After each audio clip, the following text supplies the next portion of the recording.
नमस्कार, आप देख रहे हैं राष्ट्र प्रथम और मैं हूं आपके साथ हिमानी। बुलेटिन में हम खबरों पर विस्तार से डालेंगे नजर, लेकिन उससे पहले एक नजर डालेंगे इस वक्त की सुर्खियों पर। रक्षा क्षेत्र में आत्मनिर्भरता पर दिया गया जोर, सैन्य उपकरणों के आयात पर निर्भर नहीं। हथियारों उपकरणों का निर्माण, रक्षा उत्पाद विश्व स्तरीय और विश्वसनीय। कर्नाटक में भारत जोड़ो यात्रा के दौरान राहुल गांधी ने पानी की टंकी पर चढ़कर देश का तिरंगा फहराया। सतलुज यमुना लिंक यानी कि एसवाईएल नहर का विवाद सुलझाने के लिए 14 अक्टूबर को पंजाब और हरियाणा के मुख्यमंत्री आमने सामने बैठेंगे। भारतीय क्रिकेट कंट्रोल बोर्ड को नया अध्यक्ष मिलने वाला है। सौरव गांगुली का इस पद से हटना तय हो गया। श्रीलंका के राष्ट्रपति रानिल विक्रमसिंघे को इस आरोप पर स्पष्टीकरण देना पड़ा कि वे पूर्व राष्ट्रपति गोटाबाया राजपक्षे के एजेंट के रूप में काम कर रहे हैं।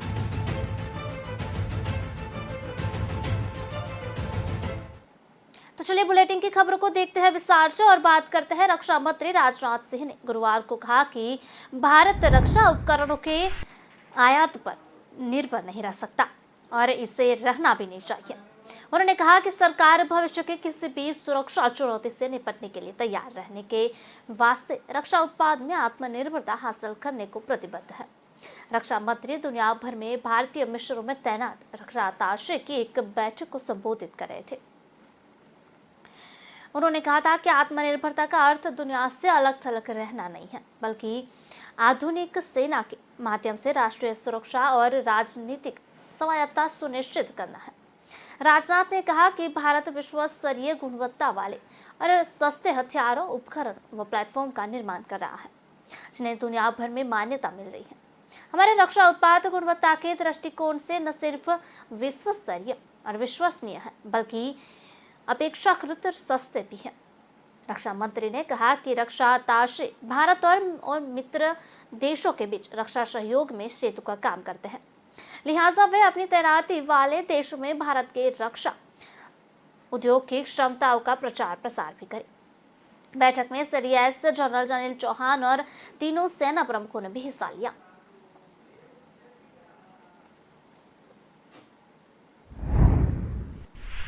गोवा के मुख्यमंत्री प्रमोद सावंत ने कहा कि कोविड और अन्य कारणों से इस बार गोवा में पर्यटकों की आवक बेहद कम है। केंद्रीय गृह मंत्रालय ने इन्हें ब्रिटिश वीजा के मुद्दे को जल्द ही सुलझाने का आश्वासन दिया है। इस संबंध में उन्हें केंद्रीय गृह मंत्री अमित शाह से भी चर्चा की। Travel agency association of Goa ने भी ब्रिटेन के लिए ई वीजा जारी करने की व्यवस्था कराने का आग्रह दिया है। गोवा फॉरवर्ड पार्टी से अध्यक्ष और विधायक विजय सरदेसाई ने दावा किया कि ब्रिटिश वीजा मिलने से दिक्कत जारी रही तो तटीय राज्य को इस सीजन में 500 करोड़ रुपए का नुकसान हो जाएगा। भारत आने के इच्छुक बहुत से ब्रिटिश नागरिकों को भारत के लिए समय से वीजा नहीं मिलने के कारण अपनी यात्रा स्थगित या रद्द करनी पड़ रही है। ब्रिटेन में भारतीय उच्चायोग ने इस मुद्दे को सरकार के समक्ष उठाया है। लंदन के इंडिया हाउस ने विक्रम दौर स्वामी ने कहा कि जल्द ही ऑनलाइन वीजा के और स्टॉल खोले जाएंगे। इस महीने के अंत में स्कॉटलैंड का ग्लासगो और सेंट्रल लंदन में एक और वीजा केंद्र खोला जाएगा। ऐसा करने से पीछे रहने हर महीने 40,000 वीजा जारी करने का लक्ष्य है। भारतीय वीजा मिलने से देरी से सैकड़ों ब्रिटिश नागरिकों की भारत भ्रमण की योजना में मुश्किल पड़ रही है। भारत के गोवा और राजस्थान जैसे राज्यों में सर्दी के मौसम में हाल ब्रिटिश नागरिक बड़ी तादाद में छुट्टियां मनाने आते हैं।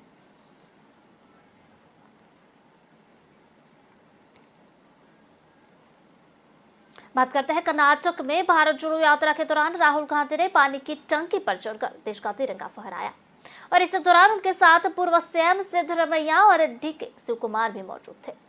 राहुल ने जनता को संबोधित करते हुए कहा कि कन्नड़ भाषा का सम्मान होना चाहिए। भारत जोड़ो यात्रा 7 दिसंबर को कन्याकुमारी से शुरू हुई। अब यह कर्नाटक के चित्रदुर्ग जिले में पहुंच गई है। गुरुवार को इसका 36वां दिन था। राहुल 12 राज्यों की यात्रा करते हुए कश्मीर जाएंगे। अब तक उन्होंने 925 किलोमीटर की यात्रा तय की है। राहुल गांधी चित्रदुर्ग में एक जगह से गुजर रहे थे, तभी उन्हें पानी की टंकी में पार्टी का बैनर और झंडा दिखा। वे पानी की टंकी पर चढ़ने लगे। इसके बाद कई कार्यकर्ता भी उनके पीछे आ गए। राहुल ने टंकी पर चढ़कर देश का तिरंगा फहराया और कुछ मिनट बाद उतर आए। कन्नड़ को लेकर उठे विवाद के बीच राहुल गांधी ने कहा कि बीजेपी और आरएसएस को लगता है कि वे कर्नाटक के इस इतिहास पर हमला कर सकते हैं, लेकिन अगर कोई भी ऐसा करता है तो उन्हें कांग्रेस पार्टी की पूरी ताकत का सामना करना होगा। राहुल ने आगे कहा कि भाजपा कन्नड़ को सेकेंडरी लैंग्वेज समझती है, इसका सम्मान नहीं करना चाहती, लेकिन कांग्रेस के लिए ये भाषा भी प्राइमरी है। अगर कर्नाटक के लोग कन्नड़ बोलना चाहते हैं, केरल के लोग मलयालम और तमिलनाडु के लोग तमिल बोलना चाहते हैं, तो उन्हें इसकी फ्रीडम होनी चाहिए। तमिलनाडु के कन्याकुमारी से हुई भारत जोड़ो यात्रा इन दिनों कर्नाटक में है। यहाँ से यात्रा तेलंगाना, महाराष्ट्र, मध्य प्रदेश, राजस्थान, यूपी, दिल्ली, हरियाणा और पंजाब होते हुए केंद्र शासित प्रदेश कश्मीर तक जाएगी। राहुल की इस यात्रा करीब 3570 किलोमीटर की है।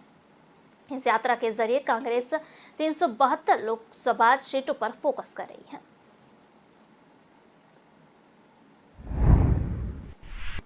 आम आदमी पार्टी के गुजरात प्रमुख गोपाल इटालिया ने एक और वीडियो सामने आया है। भाजपा नेता अमित मालवीय ने यह वीडियो शेयर किया है।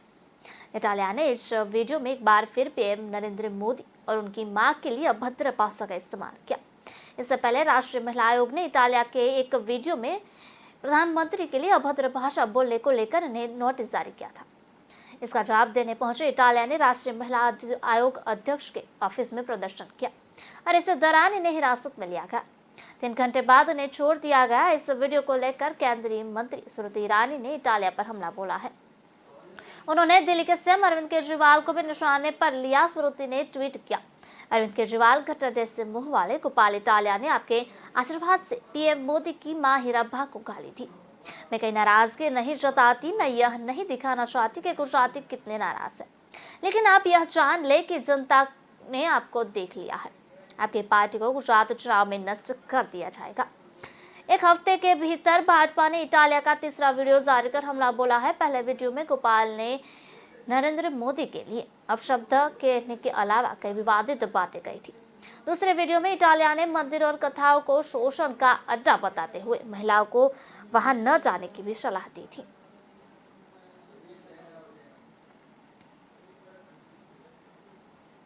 सतलुज यमुना लिंक यानी कि एसवाईएल नहर का विवाद सुलझने के लिए 14 अक्टूबर को पंजाब और हरियाणा के मुख्यमंत्री आमने सामने बैठेंगे। पंजाब के सीएम भगवंत मान और हरियाणा के सीएम मनोहर लाल खट्टर चंडीगढ़ में यह बैठक करेंगे। इस बीच पंजाब सरकार वर्षों पुरानी इस मुद्दे से जुड़े पेचीदा तथ्यों की स्टडी में लगी है। पंजाब के सीएम मान राज्य के हितों को और अधिकारों की सुरक्षा सुनिश्चित करने की बात कर चुके हैं। हालांकि उन्होंने यह भी कहा था कि महज एक मुलाकात में भी किसी नतीजे पर पहुंचना जल्दबाजी होगा। सतलुज यमुना लिंक नहर को लेकर दोनों राज्यों के सीएम यह मीटिंग सुप्रीम कोर्ट को आदेश पर हो रही है। दोनों राज्यों को इस मुद्दे पर 19 जनवरी 2023 को कोर्ट में अपने जवाब दाखिल करने हैं। हालांकि इस विवाद पर पंजाब की आप सरकार फिलहाल एक तरफा फैसले असहमति बनाने के मूड में नहीं दिख रही है। सुप्रीम कोर्ट ने एसवाईएल मामले में 10 नवंबर 2016 को हरियाणा के पक्ष में फैसला लिया था। कोर्ट ने आदेश दिया था कि एसवाईएल का बकाया काम पूरा कर हरियाणा को पर्याप्त पानी दिया जाएगा। 28 जुलाई को 2020 को कोर्ट ने केंद्र सरकार को दोनों राज्यों के बीच मध्यस्थता का आदेश दिया था।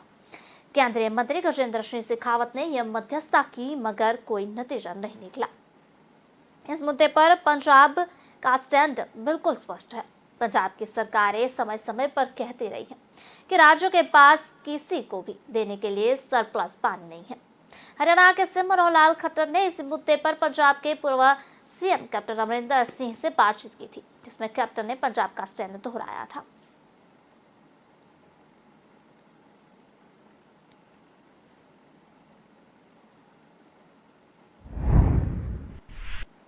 एसवाईएल को लेकर शुक्रवार यानी कि आज होने वाली बैठक से पहले सीएम मनोहर लाल खट्टर ने बड़ा बयान दिया है। उन्होंने स्पष्ट किया है कि सतलुज यमुना लिंक हरियाणा के पानी पर हरियाणा का हक है और वह इसे लेकर ही रहेगा। हरियाणा के सीएम ने कहा कि इस मुद्दे के लिए एक टाइमलाइन फिक्स होना बेहद जरूरी है। उन्होंने उम्मीद जताई है कि पंजाब के मुख्यमंत्री भगवंत मान के साथ होने वाली मीटिंग में इस मुद्दे का हल जरूर निकलेगा। सतलुज यमुना लिंक नहर के मुद्दे पर 14 अक्टूबर को हरियाणा और पंजाब के सीएम की बैठक होगी। चंडीगढ़ में सुबह 11:30 बजे होने वाली इस बैठक के मामले के एक समाधान के लिए सीएम मनोहर लाल और भगवंत मान विचार विमर्श करेंगे। बैठक से पहले मनोहर लाल के इस बयान के कई मायने निकाले जा रहे हैं। सीएम मनोहर लाल ने स्पष्ट किया है कि एसवाईएल हरियाणा वासियों का हक है और उन्हें पूरी आशा है कि उन्हें इनका हक एक आवश्यक मिलेगा। उन्होंने कहा कि हरियाणा के लिए सतलुज यमुना लिंक नहर का पानी अत्यंत आवश्यक है ताकि प्रदेश के किसानों को पानी की उपलब्धता सुनिश्चित हो सके। उन्होंने उम्मीद जताई है कि शुक्रवार को होने वाली इस अहम बैठक से कोई हल जरूर निकलेगा। सुप्रीम कोर्ट को 2 फैसलों के बावजूद पंजाब ने एसवाईएल का निर्माण कार्य पूरा नहीं किया है। सर्वोच्च न्यायालय के फैसलों को लागू करने की बजाय पंजाब ने वर्ष 2004 में समझौते निरस्तीकरण अधिनियम बनाकर इसके क्रियान्वयन में जोर अटकाने का प्रयास किया।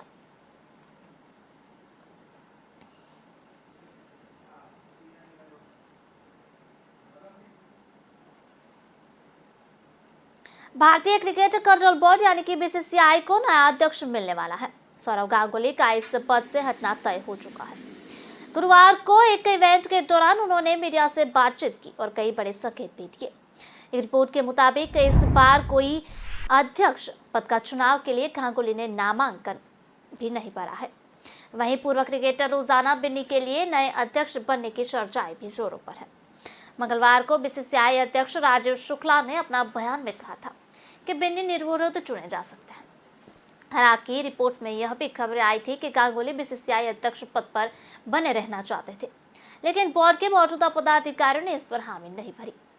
बाद में उन्हें आईपीएल के चेयरमैन पद पर भी पेशकश नहीं की गई, लेकिन गांगुली ने यह कहकर ठुकरा दिया कि बोर्ड के शीर्ष पद पर रहने के बाद वह इसके सब कमेटी के हेड के तौर पर नहीं काम करना चाहते।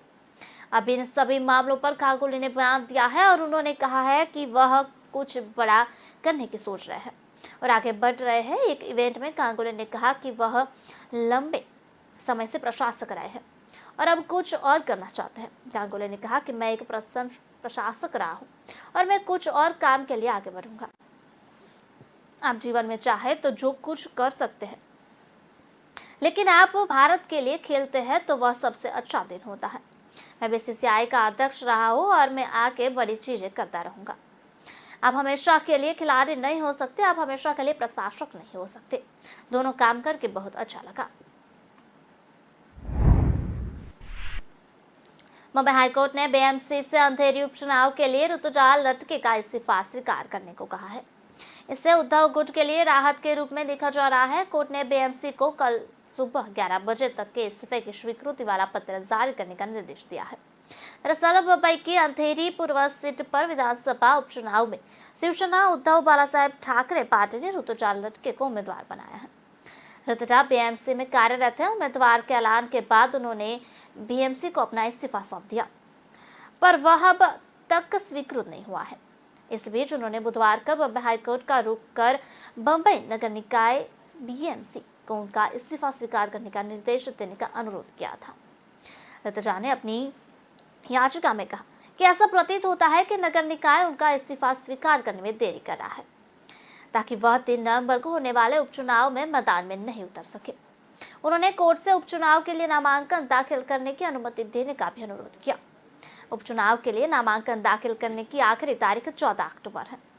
बता दें कि शिवसेना विधायक और ऋतुजा लटके के पति रमेश लटके के निधन के कारण इस सीट पर उपचुनाव कराए जा रहे हैं। याचिका में बताया गया है कि ऋतुजा लटके 2006 से बीएमसी में कार्यरत है और वह उपचुनाव लड़ना चाहती है। याचिकाकर्ता ने अपना इस्तीफा 3 अक्टूबर को बीएमसी को सौंप दिया। अभी औपचारिकता भी पूरी कर ली गई है, लेकिन बीएमसी ने आज तक उनके इस्तीफे को मंजूरी नहीं दी है। निर्वाचन आयोग के नियम के मुताबिक किसी भी उम्मीदवार को तब तक चुनाव में अपना नामांकन नहीं दाखिल करने दिया जा सकता जब तक वह लाभ के पद से किनारा नहीं कर लेता। यानी ऋतुजा का इस्तीफा तब तक स्वीकार नहीं कर लिया जाता तब तक वह नामांकन दाखिल नहीं कर सकती।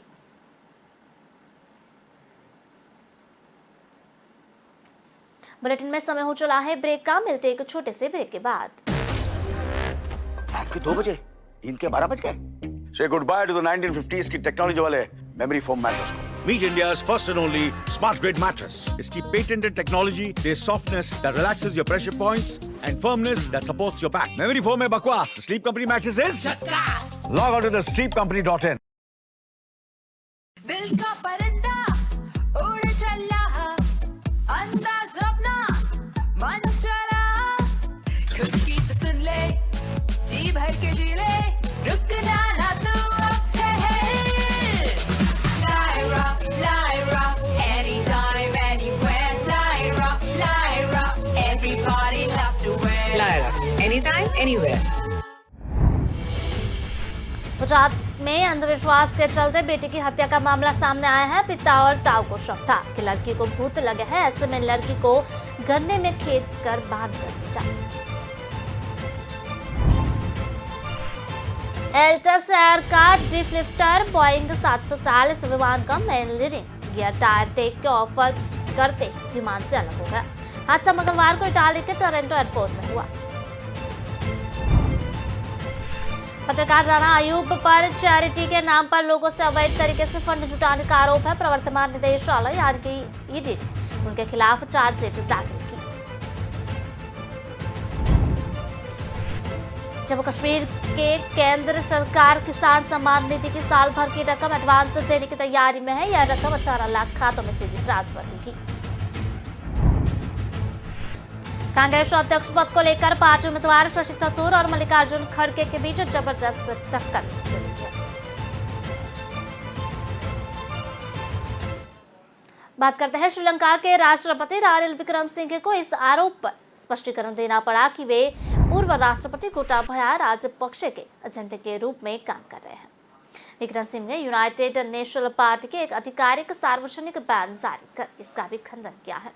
विक्रमसिंघे पूर्व राष्ट्रपति संरक्षण दे रहे हैं। मामला यहां बिहेन झील के पास विरोध प्रदर्शन की हुई एक घटना बाद गरमाया है। इस घटना में कई लोग अंडरवेयर में जेल से बाहर आकर खड़े हुए और विक्रमसिंघे राजपक्षे को मोहरा बताया। इसके पहले राजपक्षे की पार्टी श्रीलंका पोडु चुना पैरामुना एक सार्वजनिक रैली आयोजित थी। उसे अन्य वक्ताओं के अलावा पूर्व प्रधानमंत्री महिंदा राजपक्षे ने भी संबोधित किया। इसमें उन नेताओं ने भी कहा कि विक्रमसिंघे देश को सही दिशा में ले जा रहे हैं। इस टिप्पणी से देश के एक बड़े तबके में गुस्सा भड़क उठा है। यूएनपी के महासचिव पलिता रानगे भंडारा ने इस मामले में राष्ट्रपति विक्रमसिंघे को लपेटे जाने की कड़ी आलोचना की है।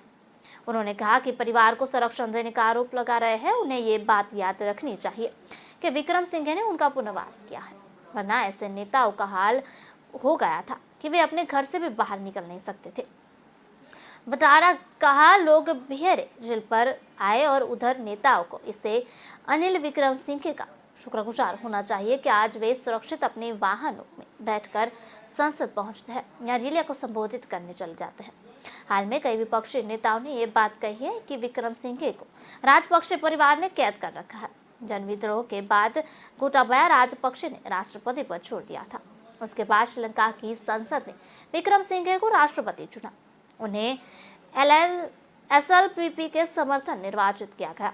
पर्यवेक्षकों को मुताबिक इसलिए ये धारणा देश में बनी रही है कि राजपक्षे परिवार ने उन्हें राष्ट्रपति बनवाया और इसके बदले विक्रमसिंघे राजपक्षे परिवार को संरक्षण दे रहे हैं। सरकारी लेटर पेड व मोहर का गलत इस्तेमाल कर वैमनस्यता फैलाने व अपमानित करने के मामले में एमपी एमएलए कोर्ट के विशेष एसीजेएम अमरीश कुमार श्रीवास्तव ने सपा नेता आजम खां पर आरोप तय किए हैं। कोर्ट ने अभियोजन के गवाहों की गवाही दर्ज करने के लिए 4 नवंबर की तारीख तय की है। इससे पहले मामले की सुनवाई के समय में आजम खां कोर्ट में हाजिर हुए। कोर्ट ने उनके खिलाफ लगाए आरोपों को पढ़कर सुनाया। इस पर आजम ने आरोपों से इनकार करते हुए मामले को विचारण किए जाने की मांग की। इसके बाद कोर्ट ने आरोप तय करते हुए अगली सुनवाई के लिए गवाहों को तलब करने का आदेश दिया। गौरतलब है कि मामले में वादी अल्लामा जमीर नकवी ने 1 फरवरी 2019 को हजरतगंज थाने में रिपोर्ट दर्ज कराई थी। इसमें कहा गया था कि घटना वर्ष 2014 से संबंधित है, लेकिन तत्कालीन सरकार के प्रभाव के चलते उसकी रिपोर्ट दर्ज नहीं की जा सकी है। उसने राज्य अल्पसंख्यक आयोग के सदस्यों को शिकायत भेजकर आरोप लगाया कि आजम खान सरकारी लेटरहेड व मोहर का दुरुपयोग कर भाजपा, आरएसएस और मौलाना सैयद कल्बे जावेद नकवी को बदनाम कर उनकी प्रतिष्ठा को आघात पहुंच रहे हैं।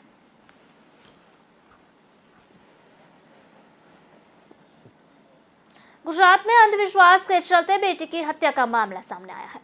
पिता और ताऊ को शक था कि लड़की को भूत लगे है। ऐसे में लड़की को गन्ने के खेत में बांधकर पीटा और उसे भूखा भी रखा। इससे उसकी मौत हो गई और उसने तंत्र में भरोसा था। उन्हें मानना था कि तांत्रिक अनुष्ठान और मारपीट से भूत भाग जाएगा। घटना के बारे में लड़की की मां और नाना को पता चला तो उन्हें एफआईआर दर्ज कराई। यह तब मामला सामने आया है। यह मामला गिर सोमनाथ जिले के तालाला में धावा गांव की है। पुलिस के मुताबिक मृतक धैर्य की उम्र 14 साल की थी। वह 9वीं क्लास में पढ़ती थी। वह करीब 1 साल अपने ताऊ दिलीप अकबरी के घर पर धावा गांव में रह रही थी। ताऊ तंत्र में भरोसा करता था। उन्हें ही 1 अक्टूबर को सूरत में रहने वाले अपने भाई यानी धैर्य के पिता भावेश को फोन लगाकर बताया कि आपकी बेटी को भूत लगे हैं। पिता सूरत से धावा पहुंच गया। उसके बाद दोनों ने आपसी सलाह से उसका भूत भगाने के लिए तंत्र का रास्ता चुना। 1 अक्टूबर को दिलीप और भावेश धैर्य को लेकर गांव के गन्ने के खेत में गए और उसे वहां बांध दिया। 2 दिन बाद फिर दोनों भाई खेत में पहुंचे और धैर्य के साथ मारपीट की। इस पर धैर्य बेसुध हो गई। दोनों भाई उसे उसी हालत में छोड़कर घर आ गए। 2 दिन बाद यानी कि 5 अक्टूबर को खेत में जाकर देखा तो बेटी उसी हालत में पड़ी थी। तब भी उन्होंने कुछ नहीं किया। 7 अक्टूबर की सुबह 11 बजे दोनों खेत में पहुंचे तो बेटी के शरीर से बदबू आ रही थी। तब उन्हें लगा कि बेटी की मौत हो गई है। दोनों ने उसी रात बेटी का शव वही खेत में जला दिया। अगले दिन सूरत में रह रही बच्ची की मां को बेटी की मौत की सूचना दी।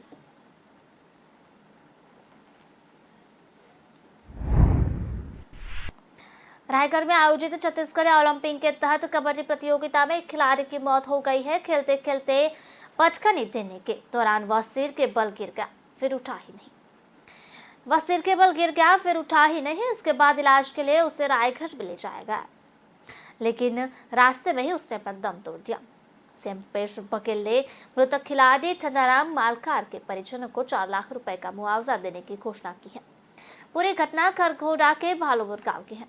मृतक युवक का नाम ठंडाराम मालाकर था। वह 35 वर्ष का था। कबड्डी मैच में घायल होने के बाद साथी खिलाड़ियों ने ठंडाराम मालाकर को उठाने की कोशिश की, लेकिन वो नहीं उठ पाया। इधर मौके पर कोई मेडिकल टीम उपलब्ध नहीं थी। यहाँ तक कि फर्स्ट एड किट तक की व्यवस्था नहीं की गई थी। लोगों ने ठंडाराम को उठाया और खरगोड़ा सामुदायिक स्वास्थ्य केंद्र लेकर गए।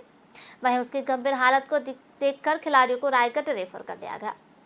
इधर खरगोड़ा से रायगढ़ तक की जर्जर सड़क के कारण कबड्डी खिलाड़ी ठंडाराम को अस्पताल पहुंचने में 4.5 घंटे का समय लग गया। तमनार बाली घाट मार्ग पर रायगढ़ ले जाने के दौरान रास्ते में ही युवक ने अपना दम तोड़ दिया। मुख्यमंत्री भूपेश बघेल ने कबड्डी खिलाड़ी की मौत पर दुख जताया है। उन्होंने कहा कि खेल में कभी कभी ऐसे हादसे हो जाते हैं। उन्होंने मृतक खिलाड़ी के परिजनों को 4 लाख रुपए का मुआवजा देने का ऐलान किया है। उन्होंने पीड़ित परिजनों के प्रति अपनी संवेदनाएं जाहिर की है। बीजेपी महामंत्री ओपी चौधरी ने कहा कि कांग्रेस सरकार छत्तीसगढ़ ओलंपिक करा रही है। वे इसे कराए, लेकिन वहां खिलाड़ियों के लिए कोई स्वास्थ्य सुविधाएं नहीं दी गई है। ओपी चौधरी ने मांग की है कि मृतक खिलाड़ी को परिजनों को 50 लाख रुपए और परिवार के एक सदस्य को सरकारी नौकरी दी जाए। इसके साथ ही कहा कि अगर छत्तीसगढ़ ओलंपिक के दौरान किसी खिलाड़ी की मौत हो जाती है तो उसके परिजनों को 50 लाख रुपए और अगर कोई अपंग हो जाता है तो उससे 25 लाख रुपए दिए जाते हैं और खेलने वाली सभी खिलाड़ियों का बीमा कराना चाहिए।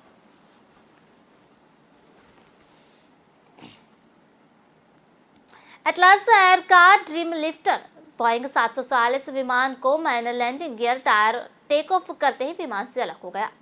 हादसा इटली के टोरंटो एयरपोर्ट में हुआ। हादसे में कोई हताहत नहीं हुआ है। बोइंग 747 विमान नॉर्मली ट्रांसपोर्ट के लिए उपयोग होता है।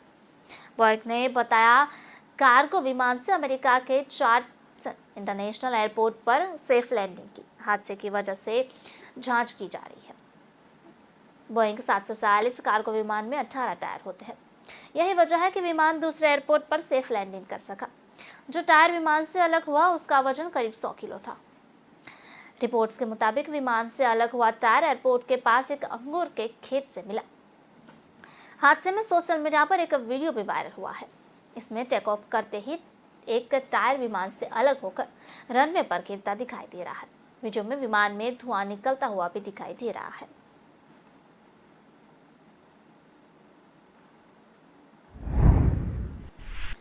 गुजरात के मुंद्रा पोर्ट से 17 करोड़ रुपए के सिगरेट जब्त किए गए हैं। ये सिगरेट विदेशी ब्रांड के हैं। राजस्व खुफिया निदेशालय यानी कि DRI ने 11 अक्टूबर को गुजरात के मुंद्रा पोर्ट से विदेशी सिगरेट से भरे कंटेनर को जब्त किया है। जब्त किए गए 17 करोड़ के सिगरेट मैनचेस्टर ब्रांड के हैं। एक ट्वीट के जरिए जब्त किए गए विदेशी सिगरेटों की तस्वीर को भी साझा किया गया है। तस्वीरों में देखा जा सकता है कि एक पूरा कंटेनर विदेशी सिगरेट से भरा हुआ है।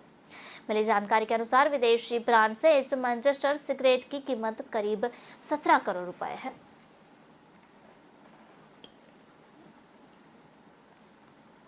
पत्रकार राणा अयूब पर चैरिटी के नाम पर लोगों से अवैध तरीके से फंड जुटाने का आरोप है। प्रवर्तन निदेशालय यानी कि ईडी ने इनके खिलाफ चार्जशीट दाखिल की है। ईडी की जांच में सामने आया है कि राणा अयूब का मकसद फंड जुटाने के नाम पर सिर्फ आम जनता को धोखा देना है। ईडी का आरोप है कि राणा अयूब ने एक ऑनलाइन क्राउड फंडिंग प्लेटफॉर्म कैटो पर 3 कैंपेन शुरू किए थे और इससे करोड़ों रुपए जुटाए थे। इन कैंपेन के जरिए अप्रैल मई 2020 के बीच स्लम में रहने वाले लोगों और किसानों के लिए जून और सितंबर 2020 के बीच असम, बिहार और महाराष्ट्र में राहत कार्य के लिए और मई जून 2021 में कोरोना प्रभावित लोगों के लिए फंड जुटाया गया।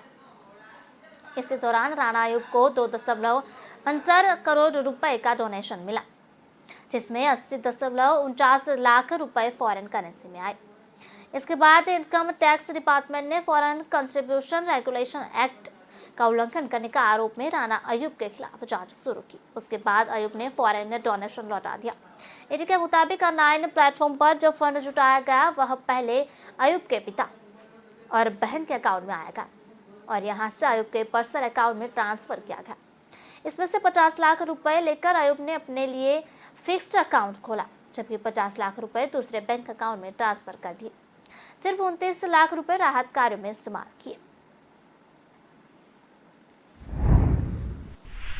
कांग्रेस अध्यक्ष पद के प्रत्याशी और पार्टी सांसद शशि थरूर ने प्रदेश के पार्टी नेताओं के दोहरे व्यवहार को लेकर इशारों में नाराजगी जताई है। थरूर ने बताया कि मेरे प्रचार के दौरान प्रदेश कांग्रेस कमेटी यानी कि PCC के अध्यक्ष समेत बड़े नेता गायब रहते हैं।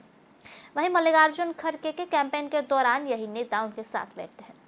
थरूर ने कहा कि पार्टी नेता खड़गे की तरफ से लोगों को आमंत्रित करते हैं और उन्हें उपस्थित होने के लिए भी कहते हैं। यह सब एक उम्मीदवार के लिए हुआ, लेकिन मेरे लिए भी कभी नहीं हुआ। थरूर ने कहा, मैंने राज्य कांग्रेस कमेटी का दौरा किया, लेकिन वहां राज्य प्रमुख उपलब्ध नहीं थे। शिकायत नहीं कर रहा हूं, लेकिन क्या आपको व्यवहार में अंतर नहीं दिखता है? थरूर यही नहीं रुके, उन्होंने चुनाव से जुड़े जरूरी कागजात देने में भी नेताओं पर भेदभाव का आरोप लगाया।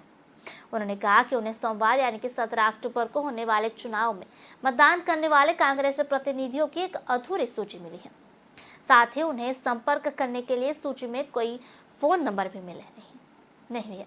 मुझे 2 सूचियां मिली, पहली सूची में फोन नंबर नहीं थे, तो कोई राष्ट्रीय अध्यक्ष की वोटिंग में भाग लेने वाले डेलीगेट्स के कैसे संपर्क कर सकता है? हालांकि थरूर सीधे अपने आरोप से लगाने से बचते दिखे। हालांकि उन्होंने कहा कि मैं यह नहीं कह रहा हूं कि यह जानबूझकर है। 22 साल से चुनाव नहीं हुए थे, इसलिए हो सकता है कि सब कुछ चूक हुई हो। क्योंकि कई जगह में आप देखे होंगे कि प्रदेश कांग्रेस कमेटी के अध्यक्ष, CLP नेता, बड़े नेता कि खड़गे साहब को स्वीकार करते हैं, स्वागत करते हैं, बिठाते हैं, उनके साथ बैठते हैं, लोगों को बुलाते हैं मीटिंग्स के लिए। PCC से निर्देश जाते हैं कि आ जाओ, खड़गे साहब आ रहे हैं। इस किस्म की चीजें कई PCC में हुए हैं और नेचुरली सिर्फ एक ही उम्मीदवार के लिए हुआ और मेरे लिए तो कभी नहीं था। कई बार मैं PCC गया हूं और उसी दिन PCC अध्यक्ष को होना मुश्किल था और मैं साधारण कार्यकर्ताओं से मेरी खुशी से, मैं कोई शिकायत नहीं कर रहा हूं। मैं तो देखिए, मुझे मालूम है कि एक साधारण कार्यकर्ता का वोट और एक बड़ा नेता का वोट एक ही वेट है, एक ही वैल्यू है। बुलेटिन में समय हो चला है एक ब्रेक का। ब्रेक के बाद देखते हैं खबरों को रफ्तार से।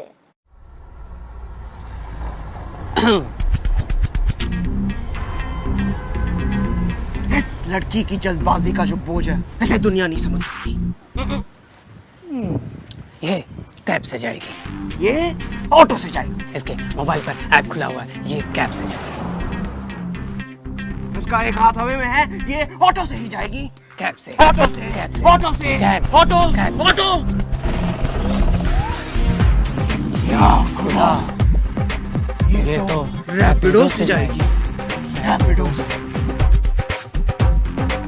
Rapido, the smartest choice always. Safe भी, तेज भी। ऐप खोलो, बुक करो, खो Rapido। केरल में निर्मली केस में सीसीटीवी भी मिल गया है। इसमें आरोपी तांत्रिक महिला के साथ नजर आ रहा है। पुलिस ने बताया कि उसने दोनों महिलाओं को सेक्स पॉर्न मूवी और रुपयों के लालच में फंसाया। 11 अक्टूबर को इस मामले का खुलासा हुआ था। पुलिस ने बताया कि जिन 2 महिलाओं की बलि चढ़ाई गई उन्हें तांत्रिक मोहम्मद सफी, डॉक्टर बखावल सिंह और उसकी पत्नी लैला तक लेकर आया था। तीनों को पुलिस ने गिरफ्तार कर लिया है। पद्मावर रेसोलिन की भली 27 सितंबर को दी गई थी, लेकिन मामला 11 अक्टूबर को सामने आया। सीसीटीवी फुटेज 26 सितंबर का है, यानी जिस दिन पद्मा लापता हुई थी। इसके बाद उसके घर के आसपास लगे सीसीटीवी कैमरे की भी जांच की गई। वीडियो में पद्मा को एक सफेद स्कॉर्पियो में चढ़ते हुए और बाद में एक सड़क पार करते हुए देखा गया। उसके साथ आरोपी मोहम्मद शफी भी था। उसके बाद पद्मा को सेलफोन के लोकेशन के फॉलो किया गया, जो टीम को काफी शफी तक ले गया। 9 अक्टूबर को पुलिस ने सिख के पड़ोसी जॉस थॉमस के घर में लगे सीसीटीवी की जांच की। इसमें सफेद स्कॉर्पियो और पद्मा दोनों दिखाई थी, जो डॉक्टर बकावल के घर की ओर जा रही थी। इसके बाद पुलिस ने सिंह से पूछताछ की। उसने पद्मा और रेस्टोरेंट की हत्या की बात कबूली। जांच में पुलिस को घर के आसपास गड्ढों में दोनों शव के टुकड़ों को एक सेपरेट पैकेट में मिले।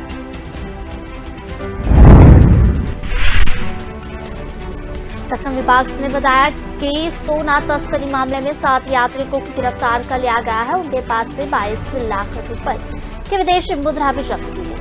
ये यात्री सोने को ब्रेड स्लाइस व अन्य रूपों में छुपा कर लाए। मुंबई एयरपोर्ट पर तैनात श्रीवास्तव को यानी कि कस्टम्स विभाग ने टीम बड़ी कामयाबी मिली।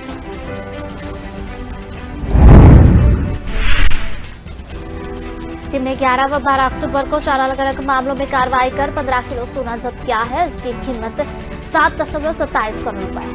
कस्टम विभाग ने आज बताया कि सोना तस्करी मामले में 7 यात्रियों को गिरफ्तार किया गया है।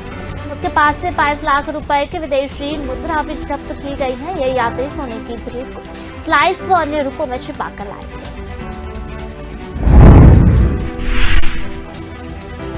बेतिया में सुबह एक घर पर ताबड़तोड़ फायरिंग की गई। इसमें 4 लोगों को गोली लगी है। 2 की हालत अभी भी गंभीर है। मामला यूकाबड्डी थाना क्षेत्र के कोलाहाट डुमरी पंचायत के अरही गांव का है। गांव वालों ने फायरिंग करने वाले एक लड़के को खेत से पकड़ लिया और उसकी जमकर पिटाई कर दी। आरोपी युवक की मां 10 साल पहले भाग गई थी। भगाने वाला आरोपी का फुफेरा भाई था। इसी का बदला लेने के लिए युवक ने हमला किया। ग्रामीणों के मुताबिक फायरिंग करने वाले 2 से 3 लोग थे। घटना सुबह 8:30 बजे की है। युवक और उसके साथ ही वार्ड सदस्य के घर में घुस गए थे और गोलियां चला दी थी। इसमें वार्ड सदस्य सहित 2 लोग घायल हो गए। गोलीबारी के बाद स्थानीय लोगों ने सभी घायलों को बेतिया गवर्नमेंट मेडिकल अस्पताल में भर्ती करवाया है। चारों का इलाज चल रहा है। घायलों में वार्ड सदस्य राजा बाबू पटेल, विजय पटेल, रुस्तम अंसारी, सुदन मांझ शामिल है। वहीं स्थानीय लोगों की मदद से सभी घायलों को इलाज के लिए बेतिया गवर्नमेंट मेडिकल अस्पताल भर्ती कराया गया है। राजा बाबू और विजय पटेल दोनों भाई हैं। इधर ग्रामीणों ने सूझबूझ दिखाते हुए फायरिंग कर भाग रहे आरोपी को पकड़ लिया। ग्रामीणों ने उसकी जमकर धुनाई कर दी। इधर सूचना मिलते ही पुलिस ने मौके पर पहुंच गई और छानबीन में जुट गई। ग्रामीणों ने एक अपराधी को पुलिस को सौंप दिया। पुलिस उसे हिरासत में लेकर पूछताछ कर रही है।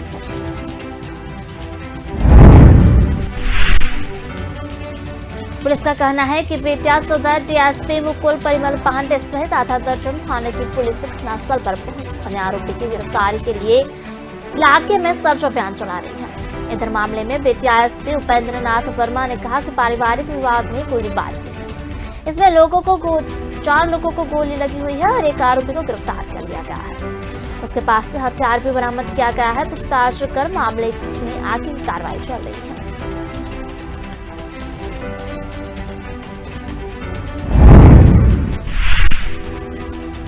खनन माफिया के खिलाफ उत्तराखंड के काशीपुर में तशरीफ देने पहुंची मुरादाबाद पुलिस पर हमले और महिला की मौत के मामले में पुलिस के क्रॉस फायरिंग के दाव को फॉरेंसिक साइंस लैबोरेटरी की टीम ने खारिज कर दिया है। एफएसएल के जॉइंट डायरेक्टर डॉक्टर दयाल शरण ने बातचीत में बताया कि घटनास्थल का मुआयजा करने के बाद प्रत्यक्षदर्शियों और फायरिंग कोई सबूत नहीं मिले हैं।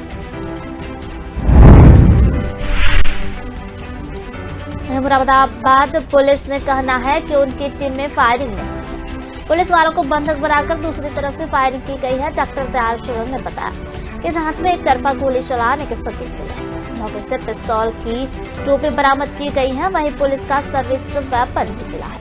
उन्होंने अनुमान लगाया है कि संभवतः सर्विस वेपन में गोली चली है।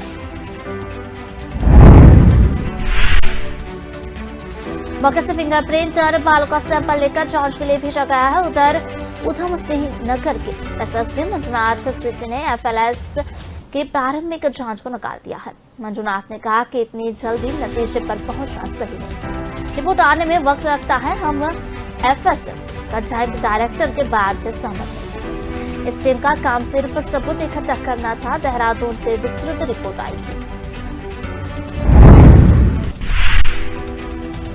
राजस्थान में बिजली कटौती की समस्या जल्द खत्म होने वाली है। प्रदेश के करीब 1 करोड़ से ज्यादा उपभोक्ताओं को इससे राहत मिलेगी। वहीं प्रदेश में चल रहे कोयला संकट को लेकर भी जल्दी राहत मिलने वाली है। दरअसल गुरुवार को राजस्थान सरकार की बिजली कंपनी राजस्थान विद्युत उत्पादन निगम लिमिटेड और केंद्रीय कोयला मंत्रालय की कोल इंडिया लिमिटेड के बीच एमओयू हुआ।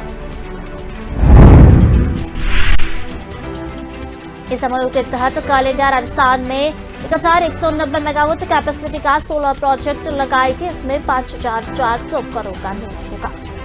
RUVNUL को कंपनी सालाना 2 करोड़ रुपए सोलर पार्क के ऑपरेशन और मेंटेनेंस के बदले में देगी। जमीन की DLC रेट के अनुपात 7.5% राशि सालाना दी जाएगी। जयपुर के होटल मैरियट में केंद्रीय कोयला मंत्री प्रहलाद जोशी, श्री अशोक गहलोत और एनर्जी मिनिस्टर भंवर सिंह भाटी मौजूदगी में यह एमओयू साइन हुआ। इसके तहत अगले 2 साल में कोल इंडिया लिमिटेड को ये प्रोजेक्ट लगाना होगा। राजस्थान सरकार ने RVUNL को 2000 मेगावाट सोलर पार्क डेवलप करने का जिम्मा दिया था। इसके लिए प्रदेश सरकार ने बीकानेर के पुक्कल में 4840 हेक्टेयर जमीन अलग की है। सोलर पार्क में 810 मेगावाट कैपेसिटी का सोलर प्रोजेक्ट खुद उत्पादन निगम लगाएगा, जबकि 1190 मेगावाट का सोलर प्रोजेक्ट कोल इंडिया लिमिटेड लगाएगा। इस दौरान मुख्यमंत्री अशोक गहलोत ने 10% विदेशी इंपोर्टेड कोयला खरीदने की अनिवार्यता का मुद्दा उठाया और कहा कि इसकी काफी आलोचना हुई है और इस पर विचार करना चाहिए। इस पर केंद्रीय मंत्री प्रहलाद जोशी ने मंच से ही घोषणा करते हुए कहा कि उसे केंद्र सरकार ने विद्रोह कर वापस ले लिया है। इस पर गहलोत बोले, यह एक अच्छा फैसला है। इससे बड़ी राहत मिली है। मेरे बिना कहे ही अपने समस्या का समाधान कर दिया। गुजरात विधानसभा चुनाव की तारीखों का ऐलान होने से पहले आम आदमी पार्टी और बीजेपी में आरोप प्रत्यारोप का दौर जारी है। प्रधानमंत्री नरेंद्र मोदी के खिलाफ गुजरात प्रदेश की आम आदमी पार्टी के अध्यक्ष गोपाल इटालिया द्वारा की गई आपत्तिजनक टिप्पणी को लेकर भाजपा आम आदमी पर जबरदस्ती तरीके से हमलावर है। गोपाल इटालिया का वीडियो सोशल मीडिया पर वायरल होने के बाद राष्ट्रीय महिला आयोग ने भी गोपाल इटालिया को समन भेजा था। महिला आयोग के इस कदम को लेकर आम आदमी पार्टी के कार्यकर्ता दिल्ली में राष्ट्रीय महिला आयोग अध्यक्ष रेखा शर्मा के कार्यालय के बाहर प्रदर्शन कर रहे हैं। इस बीच रेखा शर्मा ने आप नेताओं पर गंभीर आरोप लगाते हुए कहा कि जान का आप खतरे से है। राष्ट्रीय महिला आयोग चीफ रेखा शर्मा ने आप समर्थकों पर जबरन घर में घुसने का आरोप लगाते हुए कहा कि आप कार्यकर्ताओं ने मुझे घर से बाहर नहीं निकलने दिया। रेखा शर्मा ने आपको समर्थकों को जान को खतरा बताया और कहा कि आप कार्यकर्ता द्वारा हमारे खेत को पुश करके इलीगली अंदर आने की कोशिश की गई थी। रेखा शर्मा ने कहा कि आके भी ये लगातार ट्वीट कर रहे हैं कि लोग इंस्टीगेट को हो अभी तक इन्होंने प्रॉपर जवाब नहीं दिया। मैंने पुलिस को बोला है कि इनके खिलाफ एक्शन लेने के लिए मुझे अपने लाइफ के लिए भी थ्रेटन लगा रहा है। इस बीच गोपाल इटालिया को हिरासत में ले लिया गया है। मैंने सिसोदिया ने गोपाल इटालिया को हिरासत में लिए जाने को लेकर प्रतिक्रिया देते हुए कहा कि जिन लोगों ने गोपाल इटालिया को हिरासत में लिया है वे केवल इस तरह की राजनीति के बारे में जानते हैं। वे नहीं जानते कि स्कूलों का विकास कैसे किया जाता है। इन 27 वर्षों में वे एक भी स्कूल विकसित करने में विफल रहे हैं। वे गोपाल इटालिया को गिरफ्तार कर रहे हैं क्योंकि वह भी एक से संबंधित है। पार्टी जो स्कूल को विकसित करना चाहती है बस बाकी सब ड्रामा है।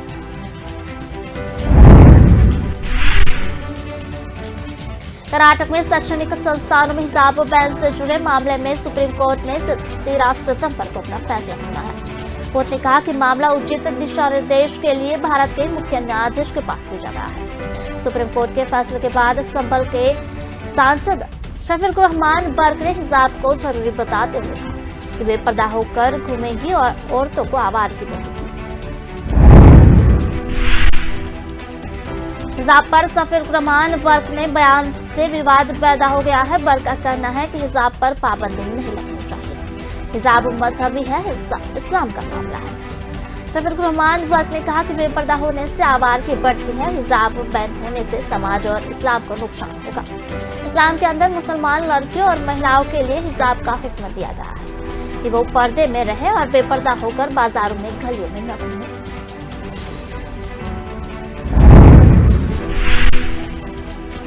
समाजवादी पार्टी के सांसद ने कहा कि हिजाब हटने से हालात बिगड़ते हैं और आवारगी बढ़ती है। हिजाब पर बैन लगाना है तो न सिर्फ इस्लाम को बल्कि समाज को भी नुकसान होगा। हमें उम्मीद है कि इस मामले में सुप्रीम कोर्ट सही फैसला करेगा। बर्क ने कहा कि भाजपा ने देश में माहौल को बिगाड़ा है।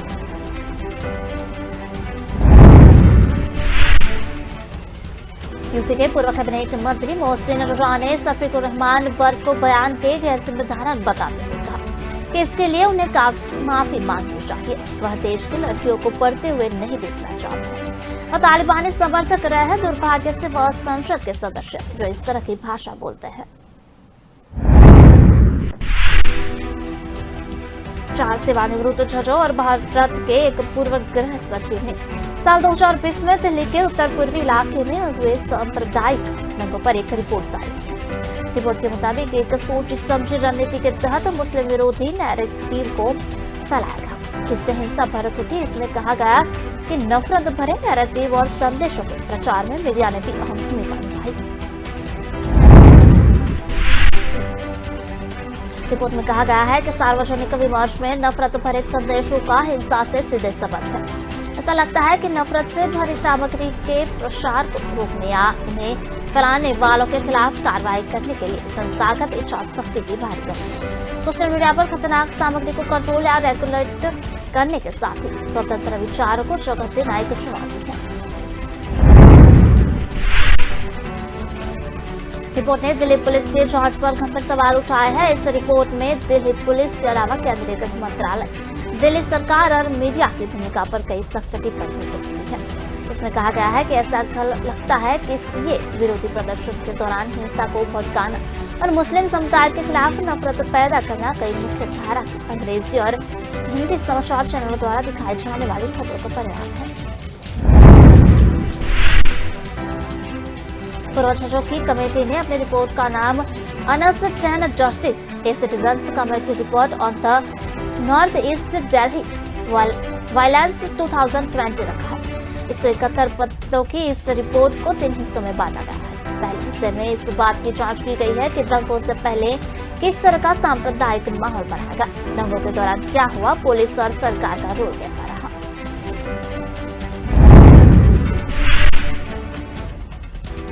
उत्तर प्रदेश सरकार ने गुरुवार को कैबिनेट की बैठक में नई इलेक्ट्रॉनिक वाहन नीति 2022 को मंजूरी प्रदान कर दी है। लोक भवन में योगी आदित्यनाथ कैबिनेट के धान का खरीद मूल्य के साथ 30 प्रस्ताव पर अपनी मुहर लगा दी है।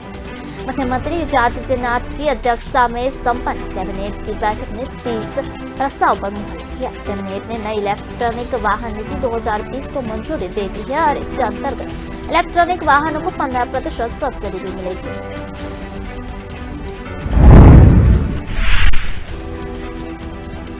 2022 और 23 में धान का क्रय मूल्य 2020 रुपए प्रति क्विंटल तथा 2060 रुपए प्रति क्विंटल के हिसाब से तय किया गया। लखनऊ संभाग के 3 जिले लखनऊ, हरदोई, सीतापुर तथा बरेली, मुरादाबाद, सहारनपुर, आगरा तथा झांसी मंडल के आने वाली जनपदों में 1 अक्टूबर 2022 31 जनवरी 2023 तक धान का क्रय किया जाएगा। इसी प्रकार से 1 नवंबर 2022 से 28 फरवरी 2023 तक लखनऊ, रायबरेली, उन्नाव तथा चित्रकूट, कानपुर, अयोध्या, बस्ती, गोरखपुर, वाराणसी, मिर्जापुर तथा प्रयागराज में खरीद होगी। धान के क्रय करने का समय 9 बजे से 4 बजे तक तय किया गया है।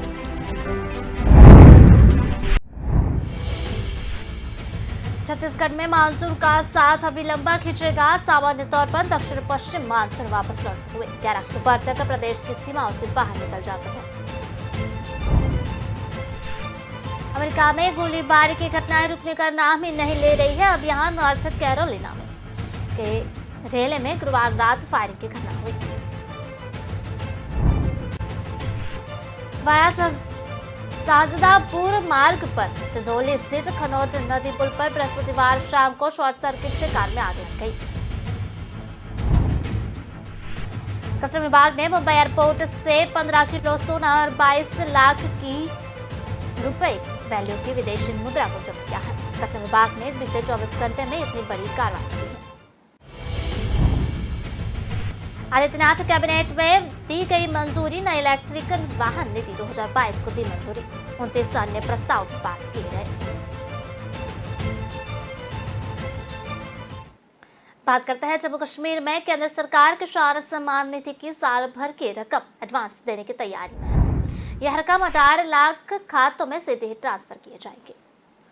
राज्य प्रशासन ने इस बारे में केंद्र सरकार को लेटर भेजा था। प्रशासन का तर्क है कि बर्फबारी में मौसम 3 से 4 महीने तक सामान्य जनजीवन लगभग ठप रहता है।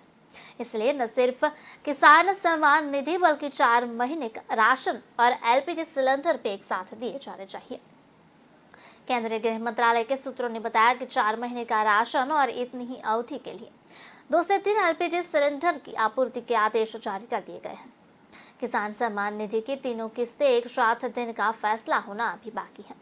किसान सम्मान निधि के तहत देश भर में किसानों को साल में 3 बार 2-2 हजार रुपए यानी कि कुल 6,000 रुपए मिलते हैं। किसान निधि की चालू वित्तीय वर्ष की तीसरी और आखिरी किस्त 1 दिसंबर से 31 मार्च के बीच ट्रांसफर होनी है। इसी किस्त के साथ जम्मू कश्मीर में वित्त वर्ष 2023 और 24 की 2 किस्तें दी जाएगी। आमतौर पर ये किस्तें 1 अप्रैल से 31 जुलाई और 1 अगस्त से 30 नवंबर के बीच दी जाती हैं। मौजूदा वित्त वर्ष की दूसरी किस्त इस साल 31 मई को दी गई थी। रकम उन्हीं किसानों को मिलेगी जिन्हें 31 जुलाई तक ई-केवाईसी करा लिया था।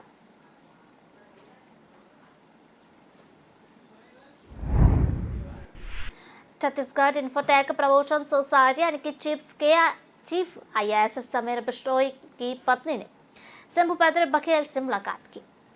ईडी ने इनके पति समीर को गिरफ्तार किया है। जानकारों के मुताबिक प्रदेश का पहला ऐसा मामला है जब किसी IAS अफसर को ईडी ने इस तरह से पकड़ा है। ईडी को मनी लॉन्ड्रिंग के कुछ इनपुट मिले थे। सीएम बघेल से मुलाकात में समीर की पत्नी प्रीतिश्री बिश्नोई ने छापे का पूरा राज खोला है। उन्होंने मुख्यमंत्री से मुलाकात में ईडी की कार्रवाई को गलत बताकर सुरक्षा देने की मांग की है। IAS समीर बिश्नोई की पत्नी ने छापे के दौरान उनके घर में जो कुछ वो बताते हुए कहा है कि 11 अक्टूबर को सुबह लगभग 5:30 बजे हमारे घर की डोरबेल बजी। दरवाजा खोला तब पाया कि 15 से 20 लोग हमारे घर आए हुए थे। ये लोग अचानक बिना अनुमति के हमारी सहमति के हमारे घर में घुस गए। मैंने उन लोगों से पूछा कि आप कौन हैं, तो उन लोगों ने किसी बात का जवाब नहीं दिया। हमारे घर का सामान उलट-पुलट करने लगे तो IAS समीर बिश्नोई ने उन लोगों से पूछना चाहा। तब उनमें से एक शख्स ने अपना नाम ऋषि वर्मा बताया। प्रीति बिश्नोई ने बताया कि ऋषि वर्मा ने कहा कि हम इन्फोर्समेंट डायरेक्टर यानी कि ED से हैं। तब मेरे पति ने उनसे कहा कि हमारे यहाँ क्यों आए हैं, इस बात की जानकारी दे। उन लोगों ने हमें किसी तरह की जानकारी नहीं दी। मेरे पति मेरे साथ बदसलूकी की गई है। मेरे पति से मोबाइल फोन भी छीन लिया गया। हमें किसी से बात तक नहीं करने दी गई।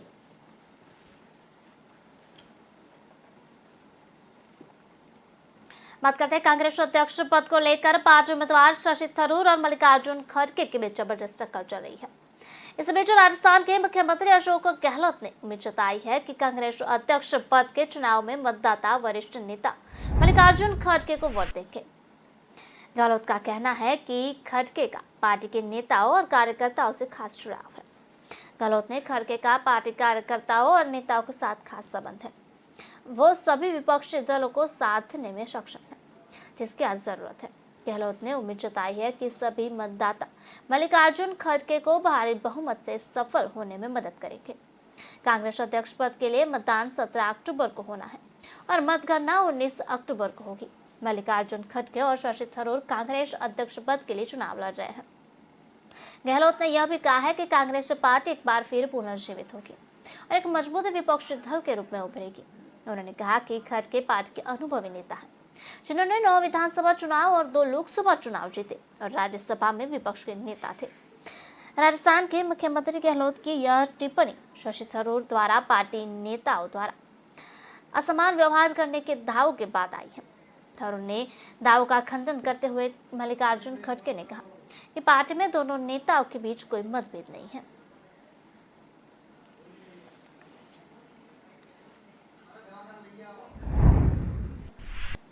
कांग्रेस अध्यक्ष पद के चुनाव में उम्मीदवार मल्लिकार्जुन खड़गे के पलड़े में समर्थन वजन बढ़ता नजर आ रहा है। राजस्थान के मुख्यमंत्री अशोक गहलोत की साफ तौर पर खड़गे को समर्थन और उनके पक्ष में मतदान की अपील की है। इसके बाद कांग्रेस के वरिष्ठ नेता मनीष तिवारी ने भी कांग्रेस को खड़गे के हाथों में सुरक्षित बताया है। मनीष तिवारी ने गुरुवार को अपने एक बयान में कहा कि कांग्रेस पार्टी को मल्लिकार्जुन खड़गे के रूप में एक सुरक्षित हाथों की आवश्यकता है, जो पार्टी के अध्यक्ष के रूप में पार्टी की बिखरती स्थिति को स्थिरता दे सके। तिवारी कांग्रेस के G23 समूह का हिस्सा है। उन्होंने पार्टी में शीर्ष पद के लिए खड़गे के उम्मीदवार का समर्थन किया है, जबकि उनके समूह के ही सदस्य शशि थरूर भी अध्यक्ष पद की दौड़ में है। एक एजेंसी के साथ बातचीत में पता चला है कि तिवारी ने बताया कि अगर सभी तथ्यों पर विचार किया जाए तो मल्लिकार्जुन खड़गे ने अपने जीवन के 50 से अधिक वर्ष कांग्रेस पार्टी की सेवा में समर्पित किए हैं। ऐसे में मेरा मानना है कि पार्टी को सुरक्षित हाथों की जरूरत है। तिवारी ने बताया कि खड़गे एक शांत व्यक्तित्व है। उन्होंने कई साल पार्टी में सबसे निचले पदों पर बिताए हैं। कांग्रेस को स्थिरता की जरूरत है, जो मुझे लगता है कि खड़गे प्रदान कर सकते हैं।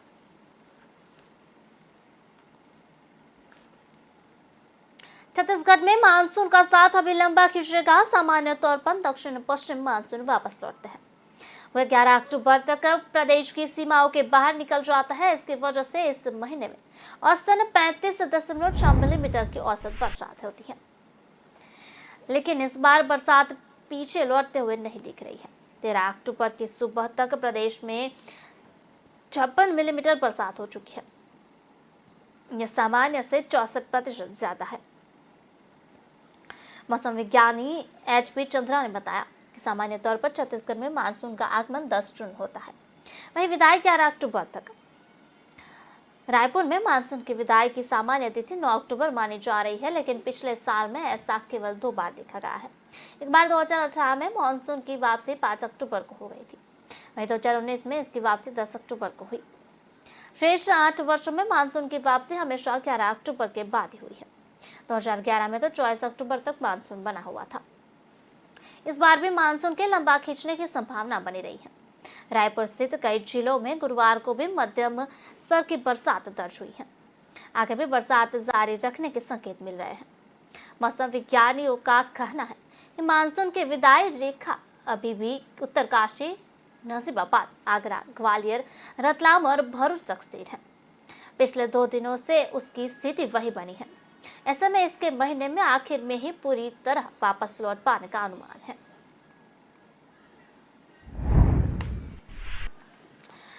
भाजपा ने कहा कि वह स्कूल में यूनिफॉर्म का समर्थन और हिजाब या फिर कोई अन्य परिधान पहनने का हमेशा विरोध करती रहेगी। धार्मिक स्वतंत्रता का इस्तेमाल अलगाववाद को बढ़ावा देने के लिए नहीं किया जा सकता। भाजपा के राष्ट्रीय महासचिव CT रवि ने कहा कि सुप्रीम कोर्ट के फैसले पर प्रतिक्रिया देना उनके लिए उपयुक्त नहीं होगा। कांग्रेस महासचिव जयराम रमेश ने कहा कि सुप्रीम कोर्ट के बचे हुए फैसले का मतलब है कि यह मामला आगे भी न्यायालय का ध्यान आकर्षित करता रहेगा। इसके साथ ही कांग्रेस भारत जोड़ो यात्रा के जरिए बढ़ती आर्थिक असमानता, सामाजिक ध्रुवीकरण और राजनीतिक तानाशाही पर प्रधानमंत्री से हिसाब मांगना जारी रखेगी। खुद कर्नाटक के आने वाले सिटी रवि ने कहा कि हम अलगाववादी मानसिकता के खिलाफ हमेशा आवाज उठाएंगे। यही मानसिकता स्कूलों में हिसाब को बढ़ावा देती है। बुर्का या हिजाब जैसे मुद्दों की आड़ में अलगाववाद को बढ़ावा दिया जाता है। भारत विभाजन के पीछे यही मानसिकता थी। यही अलगाववाद आगे चलकर अतिवाद में बदल जाता है, जो आतंकवाद को स्रोत हो सकता है। ईरान में हिजाब के खिलाफ प्रदर्शनों का उल्लेख करते हुए रवि ने दावा किया कि भारत में धार्मिक स्वतंत्रता का अर्थ अलगाववादी मानसिकता को बढ़ावा देना कतई नहीं हो सकता। असरुद्दीन ओवैसी ने बताया कि कर्नाटक हाई कोर्ट का फैसला कानून के लिहाज से सही नहीं था। हमें उम्मीद थी कि सुप्रीम कोर्ट सर्वसम्मति से फैसला सुनाएगा और हिजाब पहनकर स्कूल जाने वाले छात्राओं को समर्थन करेगा। हरियाणा के गृह मंत्री अनिल विज ने कहा कि पुरुषों को अपना दिमाग मजबूत करना चाहिए और महिलाओं को हिजाब से मुक्त करना चाहिए। अमेरिका में गोलीबारी की घटनाएं रुकने का नाम नहीं ले रही है। यहाँ इस बीच नॉर्थ कैरोलिना के रेल में गुरुवार रात फायरिंग की घटना हुई। हमले में एक ऑफ ड्यूटी पुलिस अफसर समेत 5 लोगों की मौत हो गई है। 2 लोग घायल हुए बताए जा रहे हैं और पुलिस ने इस मामले में एक संदिग्ध गिरफ्तार कर लिया गया है। उसकी पूछताछ अभी जारी है। रेल मेयर मैरिन बाल्डविन ने बताया कि न्यू रिवर ग्रीनवे इलाके में कई लोगों पर फायरिंग की गई। 5 लोगों की मौके पर ही मौत हो गई है। घायलों में भी एक पुलिस अफसर शामिल है। सभी घायलों को अस्पताल में भर्ती कराया गया है। मेयर मेरियन ने कहा कि देश में गोलीबारी की घटना बढ़ रही है। गन वायलेंस पर सख्त कानून बनाए जाने की जरूरत है। हम इस मामले की जांच कर रहे हैं। फिलहाल पुलिस ने आसपास रह रहे लोगों से घरों के अंदर रहने की अपील की है। इससे पहले उत्तरी दक्षिण कैरोलिना में 9 अक्टूबर को एक घर में गोलीबारी हुई थी। इस घटना में भी 5 लोगों की मौत हो गई थी। अधिकारियों ने बताया कि गोलीबारी में 4 लोगों ने मौके पर ही अपना दम तोड़ दिया था, जबकि एक घायल था, उसने अस्पताल ले जाते समय दम तोड़ दिया।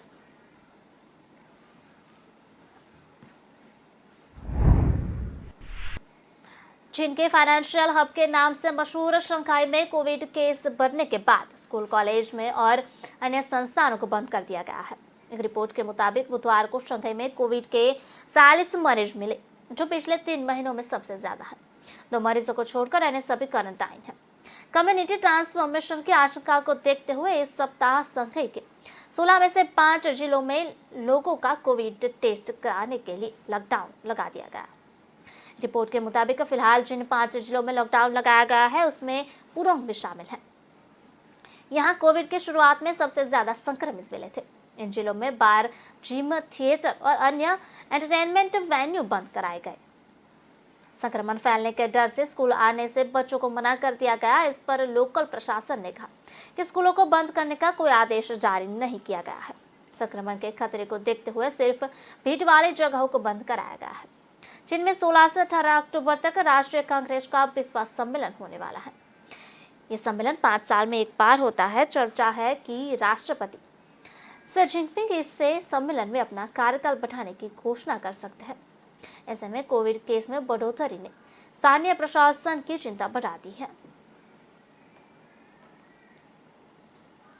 पुवैया सरजहापुर मार्ग पर सिंधोली स्थित खनौर नदी पर बृहस्पतिवार शाम को शॉर्ट सर्किट से कार में आग लग गई। कार चुनाव कार्यालय में तैनात सिपाही कुलदीप की है। दमकल यूनिट ने मौके पर पहुंचकर आग पर काबू पाया। ड्यूटी करने के बाद कुलदीप कुमार पुवाया लौट रहे थे। सिंधोली के पास खन्नत नदी के पुल पर शॉर्ट सर्किट होने से कार से अचानक धुआं निकलने लगा। धुएं को देखकर कुलदीप ने तुरंत कार को रोड के किनारे खड़ा कर दिया और बाहर आ गए। कुछ देर में कार ने आग पकड़ ली। देखते ही देखते कार आग का गोला बन गई। लपेट उठती देखकर कुछ देर के लिए यातायात रुक गया। इसके चलते वाहनों की भी लंबी लाइन लग गई। सिंधौली थाने के पुलिस मौके पर पहुंचकर आग बुझाने का प्रयास किया। तेज लपटों पर मिट्टी डालने का भी कोई फर्क नहीं पड़ा। इस पर दमकल यूनिट ने मौके पर पहुंचकर आग पर काबू पाया। इस बीच करीब 1 घंटे तक यातायात बंद रहा। पुलिस को वाहनों को पास कराने में काफी मशक्कत करनी पड़ी।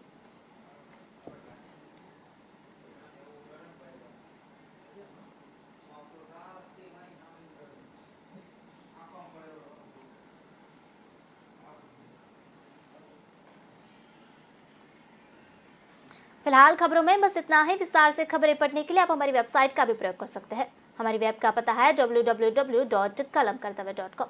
हमारी कलम ही हमारा कर्तव्य है। इसी उद्देश्य के साथ आप खबरों को राष्ट्रप्रथम के साथ देखते रहिए। नमस्कार।